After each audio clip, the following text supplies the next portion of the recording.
আল্লাহর কাছে ক্ষমা চাও, দুনিয়াটা কিছুই না রে যুবক। ওই কবরে যাওয়ার পরে গুনাহগারের কবরের দুই পার্শ্বের মাটির চাপ পাজরের হাড় চুরমার হয়ে যাবে। একটা নয়, দুটো নয়, 70 থেকে 99টা সাপের কামড়। কবরের ভিতরে জাহান্নামের আগুন।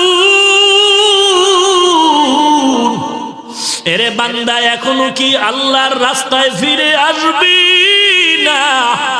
আল্লাহ দেখায় দেয় দুনিয়ার বিল্ডিং এর আগুনে কত যুবকের লাশ, আর চিৎকারের আওয়াজ, বাঁচাও বাঁচাও। একটু চিন্তা করে দেখ, যখন আগুন লাগছিল শরীরের মধ্যে তখন ওদের কেমন লাগছিল, অবস্থাটা কেমন হয়েছিল। ওরা যখন আগুনের মধ্যে সবাই জানালা দিয়া হাত দিয়া কয়, কে আছো, আমাদের বাঁচাও। আমাদের ডানে আগুন, বামে আগুন, চতুর্দিকে আগুন। এই দুনিয়ার আগুন থেকে হাজার হাজার হাজার তাপের মাত্রার আগুন হবে জাহান্নামের আগুন।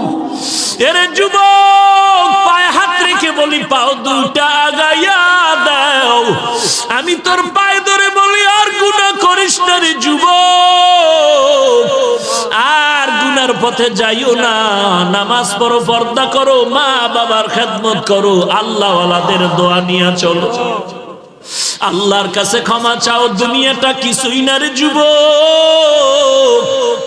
পায়ে হাত রেখে বলি, এই যে বন্যা হয়ে গেল কয়েকদিন আগে, কত মানুষ বন্যায় মরে গেল।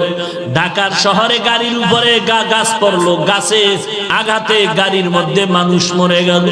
এরে বান্দা, এখান থেকে ঘরে যাওয়ার কোনো গ্যারান্টি নাই। আবার রাত্রে বেলা ঘুমাবি, ভোরবেলা উঠার কোনো গ্যারান্টি নাই। পায়ে হাত রেখে বলি, রে বাবা, তোর মতো যুবক স্কুলে পড়ে নামাজ ছাড়ে না, তুমি কেন পারবা না? তোমার মতো যুবক চাকরি করে নামাজ ছাড়ে না, তুমি কেন পারবা না?